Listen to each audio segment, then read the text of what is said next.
2026 श्रावण महिना का आहे खास? ह्यावेळेस श्रावण महिना का खास आहे? तर ह्यावेळेस प्रत्येक श्रावणी सोमवारी वेगवेगळे योग जुळून आलेले आहेत. त्यामुळं हा श्रावण महिना अगदी आहे खास.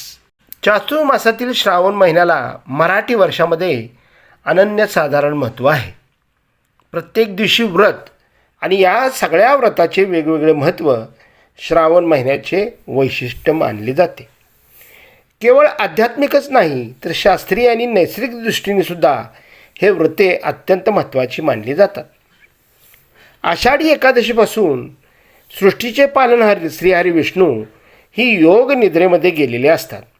त्यामुळे ब्रह्मांडाचा कारभार हा सगळा कारभार महादेव शिवशंकर यांच्याकडे आलेला असतो. म्हणून आपण श्रावण महिन्यामध्ये श्री शिवशंकरांची महादेवाची उपासना करणे फार गरजेचे असते. आणि श्रीहरी विष्णू निद्रा अवस्थेत गेल्यामुळे श्रावणाचा सगळा कार्यभार हा महादेव शिवशंकरांच्याकडे असल्यामुळे आपण त्यांची पूजा अर्चा करून त्यांना आपण प्रसन्न करून घ्यायचं असतं. तर श्रावण महिना ह्यावेळेस 2026ला का विशेष आहे याविषयीची माहिती आपण सुरुवात करूया. तर सगळ्यात पहिली गोष्ट म्हणजे श्रावणामध्ये एकूण 4 श्रावणी सोमवार आलेले आहेत. एक पहिला सोमवार जो आहे तो 17 ऑगस्टला सोमवारी आहे. दुसरा सोमवार आहे तो 24 ऑगस्ट सोमवारी आहे. तिसरा सोमवार आहे तो 31 ऑगस्ट सोमवारी आहे. चौथा सोमवार आहे तो 7 सप्टेंबरला आहे. अशा प्रकारे हे 4 सोमवार ह्यावेळेस आलेले आहेत. आणि योगायोगानं पुढचा जर 5वा सोमवार असता आणि जर श्रावणामध्ये गणपती बाप्पा येत असते 5वा सोमवार हा 14 सप्टेंबर असता. पण इथून 4च सोमवार असल्यामुळे तो भाद्रपद महिना आहे आणि भाद्रपद महिन्यामध्ये गणपती बाप्पासुद्धा 14 तारखेला सोमवारीच येत आहेत. हा एक ओळीनं असा आलेला योगायोग आहे. प्रत्येक दिवशी एक वेगळं महत्त्व आहे. तर पहिला आपण श्रावणी सोमवार हा 17 ऑगस्टला श्रावणी सोमवार आहे आणि त्या दिवशी नागपंचमी आलेली आहे. आता शिवशंकरांच्या गळ्यामध्ये जो नागदेवता असते तर त्या नागदेवतेची पूजासुद्धा आपण पिंडीवर नागदेवतावर ठेवलेला असतो. तर त्या नागाचीसुद्धा आपण पूजा ह्या नागपंचमीला करायची आहे. म्हणजेच श्रावणी पहिल्या सोमवारी करायची आहे. तर श्रावणी पहिल्या सोमवारी आपण दूध अर्पण करताना शिवशंकरांना आपण नागालासुद्धा आपण दूध अर्पण करायचं आहे. अशा प्रकारचं आपण त्याच्याविषयीची पूर्ण माहिती मी माझा सेपरेट पहिला सोमवार श्रावणी सोमवार नागपंचमी आणि श्रावणी सोमवार योग पूजा व्रत आपण कसं करायचं याचा सेपरेट माझा व्हिडिओ आहे, तो सुद्धा अवश्य पहा. तर सगळ्यात पहिली गोष्ट म्हणजे श्रावणामध्ये येणाऱ्या पहिल्या सोमवारी आपण शिवपूजन करायचं आहे. शिवपूजन करताना आपण शिवमूठ जे आहे ती तांदळाची शिवमूठ घालायची आहे. तांदूळ आपण 1.25 मूठ, प्रत्येकजण 1 मूठच म्हणतं पण 1.25 मूठ आपण तांदूळ हे शिवशंकरांना व्हायचं आहे. ते अखंड तांदूळ पाहिजेत, पांढरे तांदूळ पाहिजेत. याविषयीची पूर्ण माहिती माझी 17 तारखेचा जो श्रावणी सोमवार पहिला याचा व्हिडिओ असेल त्यामध्ये पूर्ण माहिती मिळेल. नागपंचमीची आपण पूजा कशी करायची, व्रत कसं करायचं याविषयीची माहितीसुद्धा मी त्या व्हिडिओमध्ये देणार आहे. त्यानंतर आला दुसरा श्रावणी सोमवार. दुसरा श्रावणी सोमवारला हा एक वेगळाच योग जुळून आलेला आहे. तो 24 ऑगस्टला आहे आणि त्या दिवशी आहे पुत्रदा एकादशी. म्हणजे पुत्रदा एकादशी असल्यामुळे आपण श्रीहरी विष्णूंचीसुद्धा पूजा करायची आणि श्री शिवशंकरांचीसुद्धा पूजा करायची असा योग जुळून आलेला आहे. तर या दुसऱ्या श्रावणी सोमवारी आपण शिवपूजन करायचं आहे आणि शिवपूजन करून शिवमूठ जे आपण व्हायचे आहे ते तीळ व्हायचे आहेत. तीळ हे शक्यतो पांढरे तीळ वापरा, काळे तीळ वापरायचे नाहीत. महादेवांना काळ्या वस्तू व्हायच्या नाहीत, पण काही लोक काळे तीळसुद्धा वापरतात. तर सगळ्यात महत्त्वाचं पांढरे तीळ आपण आहेत ते शिवशंकरांना व्हा. आणि त्या दिवशी पुत्रदा एकादशी असल्यामुळे आपण श्रीहरी विष्णूंचीसुद्धा पूजा करायची आहे. तर ते श्रीहरी विष्णूंची पूजा करताना आता श्रावणी सोमवार सोडवायचा कसा, तर त्याविषयीची माहिती मी 24 तारखेचा जो दुसरा श्रावणी सोमवार योग जुळून आलेला आहे, पुत्रदा एकादशी सोमवार असा जो योग जुळून आलेला आहे त्या व्हिडिओमध्ये मी पूर्ण माहिती सांगेन. तर तो व्हिडिओ तुम्ही अवश्य पहा. आणि आता तिसरा श्रावणी सोमवार जो आलेला आहे तो तिसरा श्रावणी सोमवार 31 ऑगस्ट रोजी तिसरा श्रावणी सोमवार आलेला आहे. आणि त्या दिवशी आपण शिवपूजन करून शिवमूठ जे आहे ते मूग व्हायचे आहेत. ह्या मुगामध्ये आपण हिरवे मूग म्हणून हिरवे किंवा लाल मूग वाहिले तरी चालते. दोन्ही प्रकारचे मूग तुम्ही वाहू शकता, पण शक्य तुमच्याकडे जे अवेलेबल आहे ते तुम्ही मूग व्हायचे आहेत. शिवमूठ तुम्हाला सांगितल्याप्रमाणे 1.25 मूठ शिवमूठ व्हायची. 1 मूठ पहिल्यांदा घ्यायची, ती व्हायची, ती त्याचं नामस्मरण आपण करायचं. ओम नमः शिवाय म्हणून ती मूठ शिवपिंडीवर हळूहळू सोडायची आणि थोडंसं नंतर घेऊन ती 1.25 मूठ असं म्हणून आपण ही 1.25 मूठ शिवमूठ आपण शिवशंकरांच्यावर व्हायची आहे.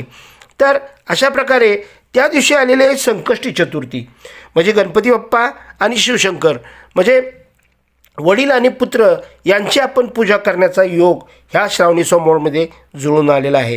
हे योगायोग फार महत्त्वाचे आहेत. ह्या वर्षीचे 2026 रोजी आलेले हे जे योग आहेत हे योग फार महत्त्वाचे आहेत आणि ह्यावेळेस सगळ्यांनी ही पूजन करायचं आहे. संकष्टी चतुर्थीलासुद्धा आपण जे उपवास सोडतो तो संध्याकाळी सोडतो, त्यामुळं श्रावणी सोमवार तुमचा उपवास असेल तो संध्याकाळी तुम्ही सोडू शकता.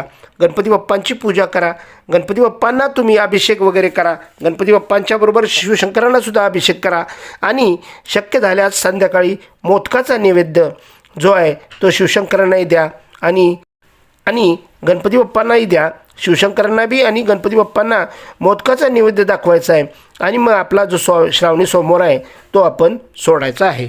आता जो 4था श्रावणी सोमवार आहे त्या 4थ्या श्रावणी सोमवारी पुन्हा एकादशी आलेली आहे. आजा एकादशी ही 7 सप्टेंबरला ही श्रावणी सोमवार हा 4था श्रावणी सोमवार आणि आजा एकादशी ही एकत्र आलेली आहे.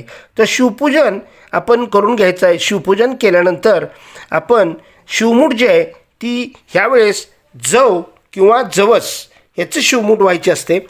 जव किंवा जवसाची आपण शिवमूठ व्हायची असते.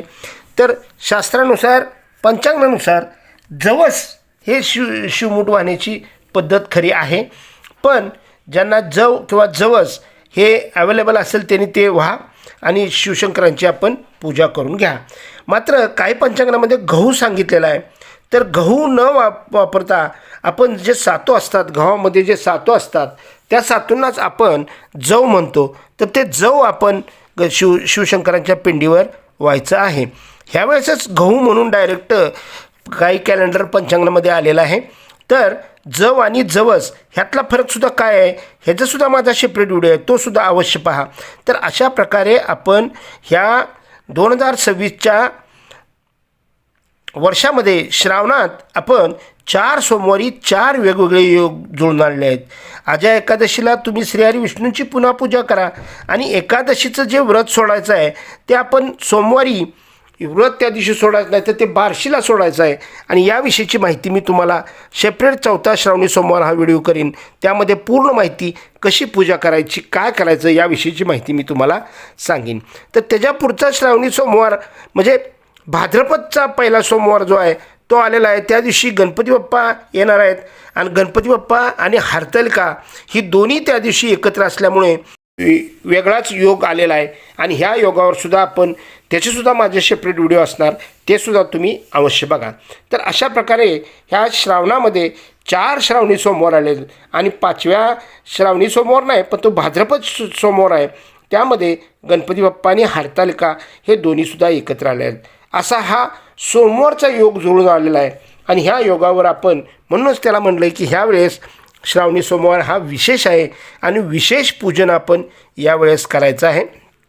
प्रत्येक वेळी आपण आता इथं श्रीहरी विष्णूंना तुळशी प्रिय आहे आणि शिवशंकरांना बेलपत्र प्रिय आहे. तर शिवशंकरांना तुळशी वाहू शकत नाही, पण बेल मात्र आपण श्रीहरी विष्णूंना वाहू शकतो. त्यामुळं आपण पूजा करताना एवढा हे करा की बेल आणि तुळशीच्या मंजुळा ह्या वेगवेगळ्या पद्धतीने व्हा आणि वेगवेगळे पूजन करा. अशा प्रकारे श्रावणी सोमवारचं हे व्रत उपवास आपण करायचा आहे आणि श्रावण सोमवारी ह्यावेळेस आलेले जे विशेष योग आहेत ह्या योगावर आपण सर्व ह्याची पूजा करून घ्या आणि अशा प्रकारे हे पूजन केल्यानंतर तुम्हाला योगायोगानं गणपती बाप्पा, श्रीहरी विष्णू आणि नागपंचमीची नागाची शेषेची पूजासुद्धा तुम्हाला करायला मिळेल. तर अशा प्रकारचा हा योग जुळून आलेला आहे आणि ह्या योगाचा तुम्ही फायदा घ्या. उपवास आहे, व्रत आहे, ह्याचे जे काय व्हिडिओ आहेत ते मी तुम्हाला प्रत्येक श्रावणाच्या सोमवारच्या वेगवेगळे व्हिडिओ ते करीन. त्यामध्ये तिची पूजा कशी करायची, कोणते मंत्र म्हणायचे, शिवमूठ कशी व्हायची, बेलपत्र व्हायचं का काय, म्हणजे प्रत्येक माहिती मी तुम्हाला देण्याचा प्रयत्न करीन. तर ते व्हिडिओसुद्धा तुम्ही अवश्य पहा. तर अशा प्रकारे हा आलेला योगाची संधी सोडू नका आणि प्रत्येक श्रावणी सोमवार अगदी जे कोण करत नसतील त्यांनीसुद्धा ह्यावेळेस श्रावणी सोमवार करा आणि श्री हरी विष्णू, शिवशंकर, गणपती बाप्पा आणि नागदेवतेला आपण प्रसन्न करून घ्या. जर तुम्हाला ही माहिती आवडली असेल तर लाईक करा, कमेंट करा आणि माझ्या चॅनलला सबस्क्राईब करा. जय जय रामकृष्ण हरी. सगळ्यांचंच आलेलं आहे ह्यात रामकृष्ण हरी. ओम नमः शिवाय. शंभो शिवशंकरा, सांब सदाशिव. अशा प्रकारे ही माहिती तुम्हाला आवडल्यास लाईक करा, कमेंट करा आणि माझ्या चॅनलला सबस्क्राईब करा. धन्यवाद धन्यवाद धन्यवाद.